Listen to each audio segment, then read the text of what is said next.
नमस्कार, आज की बड़ी खबरों में आपका स्वागत है। मैं हूं आपके साथ अनु भारद्वाज और आप देख रहे हैं न्यूज गंगा।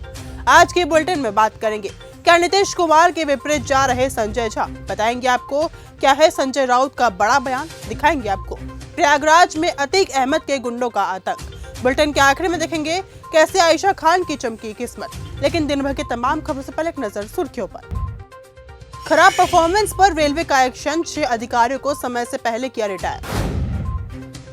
27 मार्च को प्रधानमंत्री पद की शपथ लेंगे बालेंद्र शाह, आरएसपी को मिली थी 182 सीटें। गैस संकट के बीच मुंबई का कोयला बाजार गर्म, छोटे दुकानदार और होटलों में बड़ी डिमांड।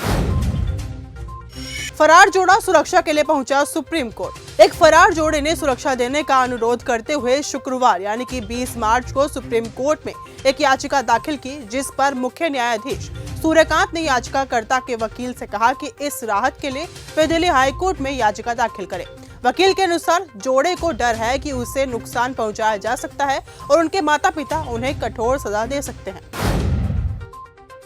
नीतीश कुमार के विपरीत जा रहे संजय झा। सियासत में कभी नीतीश कुमार के दोस्त रहे शिवानंद तिवारी ने जेडीयू के राष्ट्रीय कार्यकारी अध्यक्ष संजय झा को लेकर बड़ा बयान दिया है। उन्होंने कहा कि नीतीश कुमार अपनी समृद्धि यात्रा की हर सभा में अगले मुख्यमंत्री के रूप में सम्राट को आगे कर रहे हैं। सम्राट की पीठ पर हाथ रखकर कह रहे हैं कि आगे आप लोगों का सब काम यही करेंगे।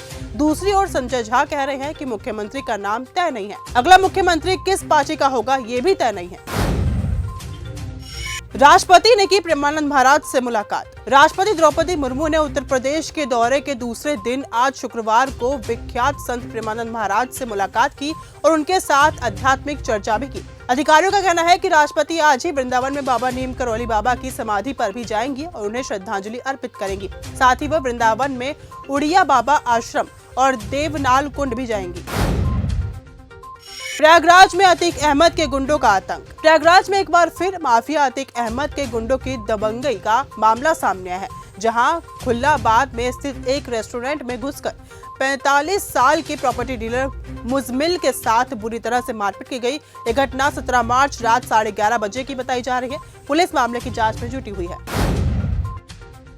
ड्रग्स में फंसे प्रॉपर्टी डीलर ने ली जान। राजस्थान के अजमेर जिले के नसीराबाद के डिग्गे तालाब में मौत को गले लगाने वाला प्रॉपर्टी कारोबारी किशन दोधानी अपनी जान गंवाने से 7 दिन पहले एसपी ऑफिस गया था। वहां उसने सरेंडर करने की गुहार लगाई और मीडिया कर्मियों को अपनी पूरी आपबीती सुनाई थी। सिटी थाना पुलिस और एनडीआरएफ की टीम ने कल तालाब से उनका शव निकाला।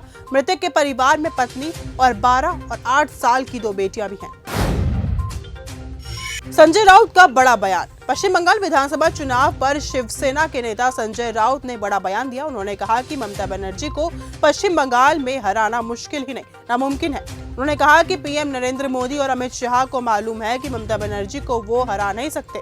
उन्होंने ये भी कहा कि बीजेपी को ये भी बात मालूम है।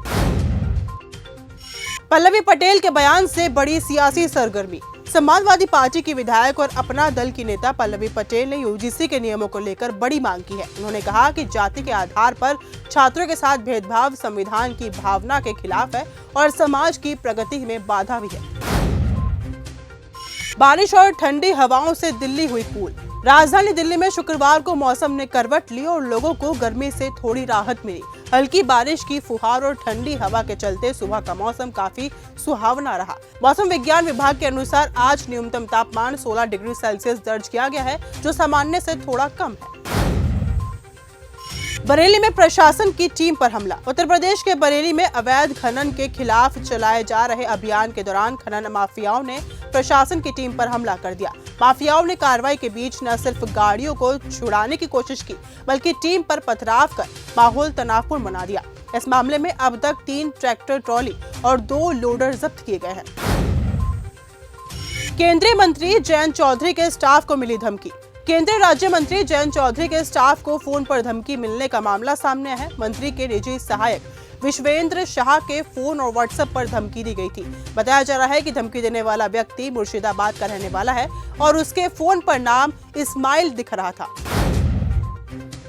आयशा खान की चमकी किस्मत। Big boss fame Ayesha Khan के सितारे इन दिनों बुलंदियों पर है। तभी तो रणवीर सिंह की फिल्म धुरंधर के गाने शरारत में रातों रात स्टार बनने वाली आयशा खान के हाथ एक और बड़ा प्रोजेक्ट लगा है। टीवी पर धमाल मचाने के बाद आयशा खान ने बॉलीवुड में धमाल मचाया और अब वे साउथ इंडस्ट्री में भी गदर मचाने को तैयार है।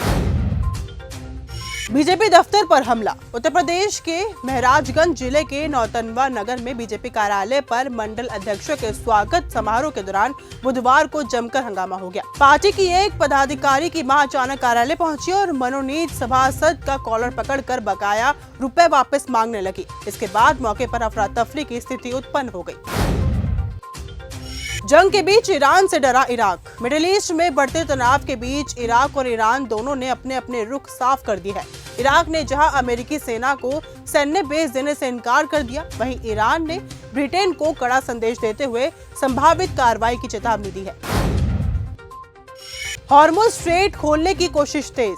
हॉर्मुज़ स्ट्रेट में रुकावट से वैश्विक तेल व्यापार और ऊर्जा सुरक्षा गंभीर खतरे में है। यूरोप और जापान सहित प्रमुख देशों ने ईरान के हमलों की कड़ी निंदा की है। उन्होंने सुरक्षित मार्ग सुनिश्चित करने और ऊर्जा बाजारों को स्थिर करने पर सहमति जताई है। साथ ही कहा है कि ईरान के काम की वजह से दुनिया के कमजोर लोग प्रभावित हो रहे हैं। जंग के बीच 880 भारतीयों की वापसी। ईरान, इजराइल, अमेरिका जंग से दुनिया भर के कई देशों में हजारों की संख्या में लोग फंसे हुए हैं। फंसे हुए लोगों में बड़ी संख्या में भारतीय लोग भी शामिल हैं। हालांकि सरकार की तरफ से इन लोगों को वापस भारत लाने के कई प्रयास किए जा रहे हैं। इसी कड़ी में 880 भारतीय नागरिकों को गुरुवार को भारत लाया गया। उन्हें सीधे रास्ते से नहीं बल्कि आर्मेनिया और अजरबैजान के रास्ते निकाला जा रहा है।